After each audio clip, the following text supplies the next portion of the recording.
Now, you know that moment when you hear a particular accent in a movie and your brain instantly switches to, here comes the villain.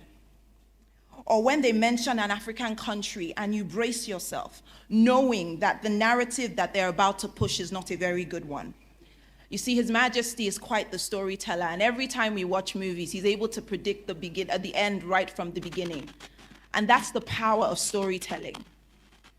Now, I want to flip the script. Think about the city that pops to mind when I say romance, or countries that you associate with first-rate education or excellent healthcare. We all have clear mental images, don't we? Yeah. Now, certain industries in certain countries, through the power of storytelling, have repeatedly painted vivid pictures in our minds. And the byproduct of those stories, they're shaping our subconscious perception of the countries and their citizens. People flock to the latter countries that I described, spending millions of their hard-earned money, sending their children to school for education, or paying an arm and a leg for healthcare, or even just going to experience what they've imagined and seen through stories in these other countries. But on the other hand, we try to avoid the first set of countries that I mentioned earlier. That's why sometimes it's frustrating to see the same tired narratives about Africa being recycled in our media, as if we're nothing more than our challenges, as if we lack the creativity and the skills to propel our own continent forward. Yes, we have issues, but show me a continent that doesn't. We are more than our issues. For decades, the world has turned to certain types of development agencies to predict and chart the course of Africa, and to the Western media, who aren't even based here, to define who and what Africa is. But they barely scratch the surface, you can't blame them, of what truly Africa is. However, their narratives perpetually infiltrate our very sense of self, both at home and abroad. When you work so closely with everyday people like I do at a community level, you come to see the pure gold in our people. Our people are resilient. Can we please give a hand to ourselves? Our people are innovative. Our people are joyful. Our people are light. And this is the Africa that we see. Our people are light.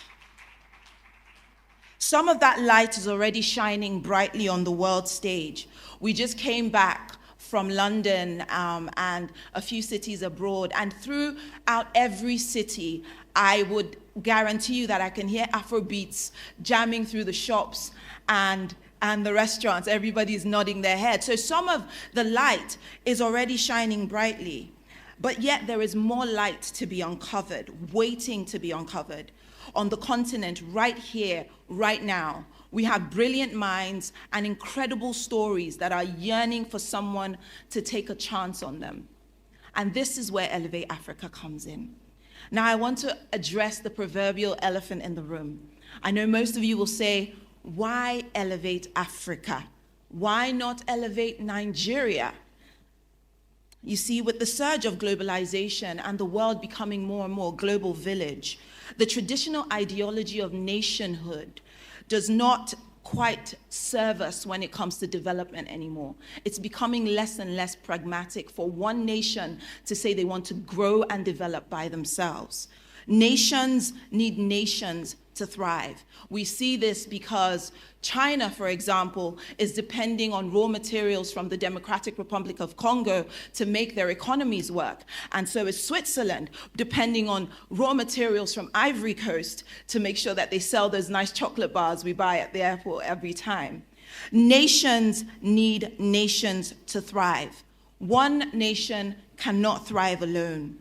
Elevate Africa is Pan-African because history has shown us that our divisions are our downfall. Nigeria is the first chapter and I say this biasly, in Africa's book. But to limit this project to one nation is to limit our horizons. We want to elevate not a country, but we want to elevate a people.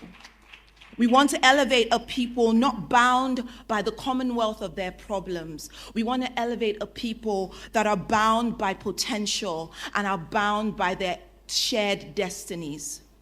And so in Elevate Africa, we want to crowdsource ideas. We want to fund solutions. We want to showcase Africa's brilliance to the world. For years, we've been itching to do something to change the narrative about Africa, but we didn't just wait around. We started right in our communities and we scaled up.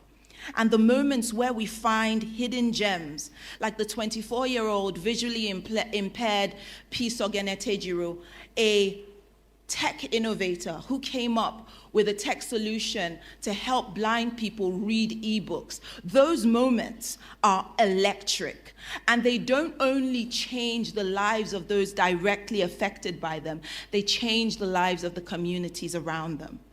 And so through the work we do, it became more obvious that we needed, and we still need, dedicated homegrown spaces across Africa and its diaspora to incubate ideas, to prefer solutions to our regional shared problems, and to tell our stories. We need to tell our stories, not just the stories of African outliers and unicorns, but everyday innovators like Pisogene Tejiro making a difference. Elevate Africa, like you've heard being said on this stage already, is not a mission. No, it's not a movement. That's too whimsical. Elevate Africa is a mandate. It is a call to action to do exactly that, to elevate Africa.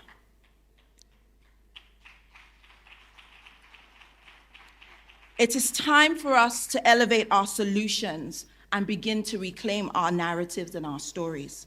It is time for Africans to show the world just how innovative and how unstoppable we are, not in America, but here in Africa. Our organizations, like Daniel said, stands on 3 transformative pillars: our convenings, our fellowships, and the media. All 3 will work together to promote African solutions to African problems. Our convenings, such as this, will gather the brightest minds from across the continent and its diaspora: government leaders, CEOs, community builders, tech innovators, social change makers. And please understand that we are not chasing titles, we are chasing impact, right?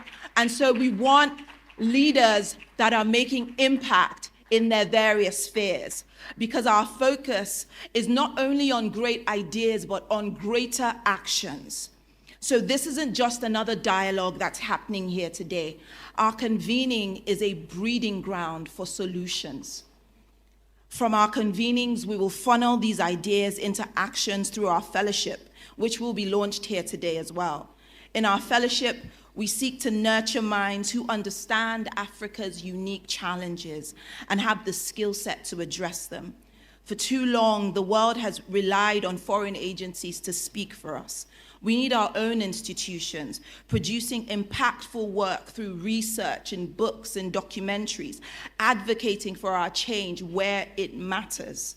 Through our fellowships, we are incubating brilliance. And so if you know any mid-career professionals who want to contribute, please tell them that Africa is waiting for them. Finally, through Elevate Africa Media, we are rewriting the narrative. For too long, the world has shaped its view of Africa through a narrow lens, ignoring our complex and rich realities. Through diverse platforms, we seek to tell the authentic African story, those solving problems across the continent. These stories, we hope, will restore our sense of identity. These stories, we hope, will evangelize our high population youth to not only celebrate Africa, but believe in Africa again. In years to come, it is our hope that the solutions and the stories from our 3 agencies will make life much more prosperous for Africans everywhere. It is our hope that a boy in Ethiopia will know that without a doubt, he's just as valued and just as worthy as his counterpart in any global city. A researcher in Chad will have access to the tools to do groundbreaking work, and we're here to do our part in making it a reality. To be clear, we're not here to compete with any established organizations. No, we're here to collaborate, and we're here to amplify the work that is already being done within Africa. Africa is a giant waiting to be awakened. Imagine what could happen in your sector, in any industry, when we all here tap into and invest ourselves in the brilliance that is already here. Think about the richness of Africans' minds.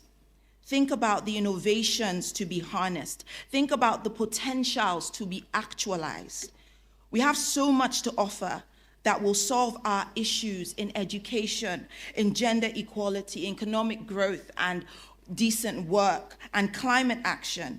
Our job is just to create the right conditions to make it happen by telling the right stories. Because when people begin to see what is possible through hearing it, they begin to understand, and it triggers a reaction. You've heard it say that it takes a village to raise a child.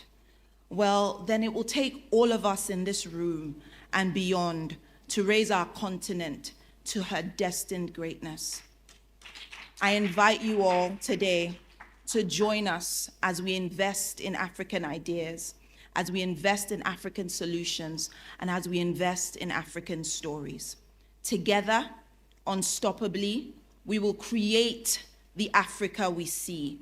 We will build Africa into who she was always meant to be, a giant among the League of Nations. God bless the Warri Kingdom. God bless Nigeria, and God bless Africa. Thank you all so much for listening to me.